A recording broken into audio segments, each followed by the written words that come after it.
पंजाब, कश्मीर और खैबर पख्तूनख्वा में मानसून का आगाज, कहीं हल्की तो कहीं तेज बारिश। गर्मी की शिद्दत में भी कमी आ गई। लाहौर और मज़ाफ़ात में गरज चमक के साथ मूसलाधार बारिश। सरगोधा, कसूर, मुरीद के, गुजरात, सियालकोट, करक, इस्लामाबाद, रावलपिंडी में भी जल थल एक। मरी, गलियात, नथिया गली, यूबिया और एबटाबाद में भी बरसात। हरीपुर और गिरदोनवाह में भी बादल बरसे। रावलाकोट और मुजफ्फराबाद में सैलाबी सूरत हाल का खदशा। शुमाली इलाका जात में सैलाबी सूरत हाल से राबिता सड़कों और पुलों को नुकसान पहुंचने का अंदेशा। सयाहों को ग्लेशियर्स, झीलों और दरिया के किनारों पर जाने से गुरेज करने की हिदायत। एनडीएम ने 1 जुलाई तक एडवाइजरी जारी कर दी। कौमी असम्बली आइंदा माली साल का वफाकी बजट आज मंजूर करेगी। कौमी असम्बली का इजलास आज सुबह 11 बजे होगा। एजेंडा जारी कर दिया गया। मालियाती बिल की कसरत राय से मंजूरी दी जाएगी। जुमा के रोज सप्लीमेंट्री ग्रांट्स की मंजूरी दी जाएगी। उधर वज़ीर आज़म शहबाज शरीफ ने वफाकी काबीना का इजलास आज तलब कर लिया। अरकान को कौमी सलामती कमेटी के फैसलों पर एतमाद में लिया जाएगा। फाइनेंस बिल भी काबीना में पेश किया जाएगा। वज़ीर खजाना मोहम्मद औरंगजेब फाइनेंस बिल पर ब्रीफिंग देंगे।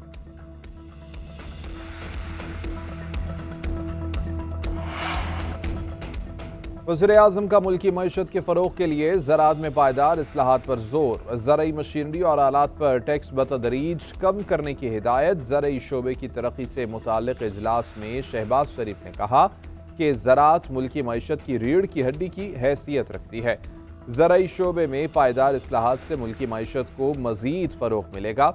इस्लाहात से फ़ी एकड़ पैदावार में खातिर ख्वाह इजाफा होगा। ज़रई अजनास की स्टोरेज कैपेसिटी बढ़ाने के हवाले से इक़दामात तेज़ किए जाएँ। उधर वज़ीर-ए-आज़म की ज़ेर सदारत बिजली के शोबे में जारी इस्लाहात पर जायजा इजलास। स्मार्ट मीटर्स की तनसीब मुकम्मल करके जल्द रिपोर्ट पेश करने की हिदायत। बिजली की तकसीम कार कंपनियों की निष्कारी के अमल को भी तेज करने का हुक्म दे दिया। शहबाज शरीफ ने कहा कि अवामी रिलीफ और सनतों को बिला ताअत्तुल बिजली की फराहमी हमारी अव्वलीन तरजीहात में शामिल है।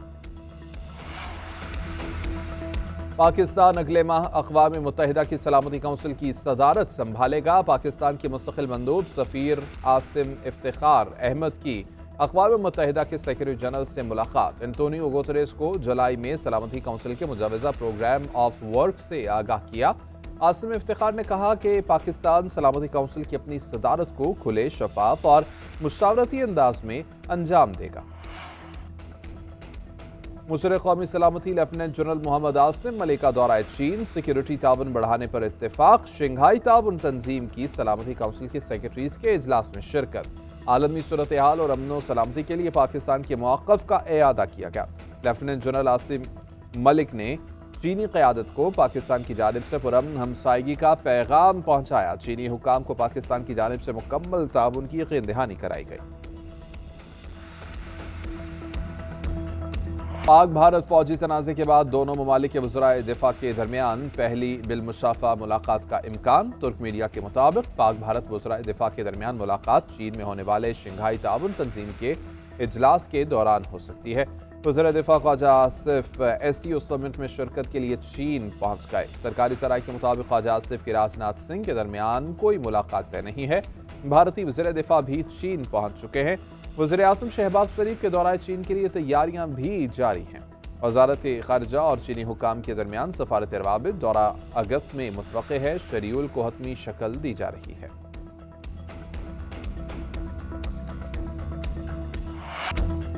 अमरीकी सदर डोनाल्ड ट्रंप की एक बार फिर फील्ड मार्शल सैयद आसिम मुनीर की तारीफें। नेटो सरबराही इजलास में खिताब के दौरान फील्ड मार्शल को मुतासर कुन शख्सियत करार दे दिया। कहा, गुज़श्ता हफ्ते पाकिस्तान की आर्मी चीफ से मेरी मुलाकात हुई। वो एक सच्चे शरीफ आदमी हैं। फील्ड मार्शल मेरे बहुत अच्छे दोस्त हैं। मैंने तिजारत और आगे बढ़ने की बात की तो उनका जवाब मुस्बत था। सदर ट्रंप के खिताब के दौरान फिर पाक भारत जंग का जिक्र हुआ। बोले कि मैंने दोनों ममालिक के दरमियान सीज़फायर कराया, जो मेरी सबसे बड़ी कामयाबी है। पाकिस्तान और भारत के पास जौहरी हथियार हैं। जौहरी तनाज़ा हो सकता था। दोनों ममालिक से कहा कि जंग बंद करके तिजारत करो। यूक्रेन और रूस की जंग बंद कराना बहुत मुश्किल है। रूसी और यूक्रेनी सदूर बहुत मुश्किल अशख़ास हैं। यूक्रेन जंग के खात्मे के लिए रूसी हममनसब से बात करूंगा। अमेरिका ईरान के साथ बराह रास्त बातचीत के लिए तैयार, तेहरान के साथ आइंदा हफ्ते बातचीत का इम्कान। ट्रंप ने मुआहदे पर दस्तखत का इशारा भी दे दिया। जंग के आखिरी दिनों में इसराइल को बड़ी मार पड़ी, अमेरिकी सदर का एतराफ। नेटो सरबराह इजलास में खिताब करते हुए कहा, ईरान के बैलिस्टिक मिसाइलों ने इसराइल में काफी तबाही मचाई, मुतअद्दिद इमारतों को तबाह कर दिया। ईरान और इसराइल के दरमियान 12 रोज जंग में तेहरान ने तल अवीव, बैतियाम और हैफा समेत कई शहरों को निशाना बनाया। बैलिस्टिक मिसाइलों से सबसे ज्यादा तबाही तल अवीव और बैतियाम में देखने में आई। ईरान पर अमरीकी हमलों में जौहरी तनसीबात तबाह नहीं हुई हैं, CNN का दावा। अमरीकी मीडिया ने रिपोर्ट्स में लिखा कि इब्तदाई अमरीकी इंटेलिजेंस अंदाजे के मुताबिक अमरीकी हमलों से बुनियादी मवाद तबाह नहीं हुआ। ईरानी जौहरी प्रोग्राम सिर्फ कुछ माह पीछे चला गया है। अमरीकी वज़ीर दिफा ने अमरीकी मीडिया रिपोर्ट्स को मुस्तरद कर दिया, कहा कि ईरान का एटमी प्रोग्राम मुकम्मल तबाह किया है। बमबारी को तबाहकुन न कहने वाले सदर ट्रंप की कामयाबी के खिलाफ है। अमरीकी वज़ीर ख़ारिजा मार्को रूबियो बोले कि हमले के बाद अब ईरान एटमी हथियार बनाने से बहुत दूर है। सदर ट्रंप के इक़दाम से तेहरान के जौहरी प्रोग्राम को काफ़ी हद तक नुकसान पहुंचा है। ईरान के जौहरी प्रोग्राम को पहुंचने वाले नुकसान की मज़ीद तफ़सीलात ले रहे हैं।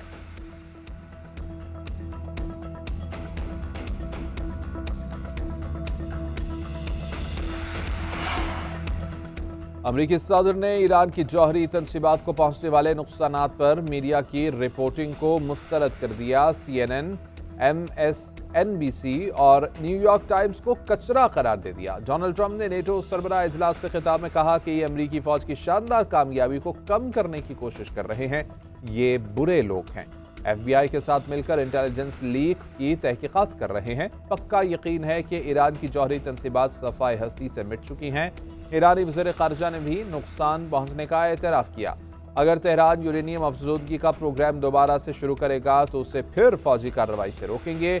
ईरान और इसराइल के दरमियान सीज़ फायर बिल्कुल ठीक जा रहा है। ट्रंप ने मज़ीद कहा कि चीन की मर्जी है वो अमरीका से तेल खरीदे या ईरान से।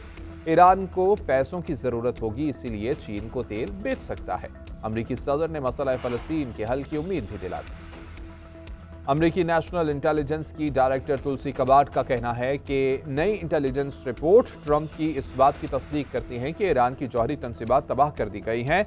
एक बयान में तुलसी गबार्ड ने कहा कि ईरान को नेतन्स, फर्दो और अस्फहान जौहरी तनसीबात की तामीर नौ में कई साल लग सकते हैं। उधर तर्जुमान व्हाइट हाउस कैरोलिन लेविट ने एक इंटरव्यू में यह कहा कि ईरानी जौहरी तनसीबात पर हमले कामयाब रहे। ईरान अब जौहरी हथियार बनाने की सलाहियत खो चुका है। जाली मीडिया सदर ट्रंप की कामयाबियों को कमजोर करने की कोशिश कर रहा है। IAEA का ईरान की जौहरी तनसीबात महफूज होने का दावा। सरबराह IAEA राफेल ग्रोसी कहते हैं कि इत्तलात हैं कि ईरान ने अफजूदा यूरेनियम को महफूज कर लिया है। मेरी ख्वाहिश है कि ईरान से दोबारा राबिता बहाल हो। ईरानी एटमी तनसीबात की इंस्पेक्शन मुतासर हुई है। उनके पास तकनीकी महारत और सनती सलाहियत मौजूद है। ईरान के पास मसले के सफारती हल का मौका है, ज़ाया नहीं करना चाहिए। जंग के दौरान सख्त अल्फाज अपनी जगह, मगर सफारतकारी के लिए काम कर रहे हैं। ईरान का आलमी एटमी तवानाई एजेंसी से ताउन न करने का फैसला। ईरानी पार्लियामान ने बिल की मंजूरी दे दी। जौहरी तनसीबात की सिक्योरिटी जमानत के बगैर मुआयनाकारों का दाखिला बंद कर दिया गया। बिल के हक में 222 वोट्स डाले गए। किसी ने मुखालिफत में वोट ही ना दिया। सिर्फ एक रुकन ने वोट का हक इस्तेमाल नहीं किया।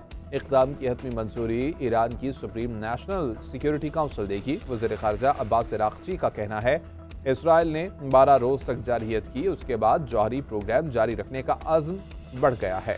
एटमी मराकज़ पर हमलों की पेशबंदी थी। जौहरी प्रोग्राम के लिए साइंसदानों ने कुर्बानियाँ दी। ईरान में कोई इस टेक्नोलॉजी से दस्तबरदार नहीं होगा।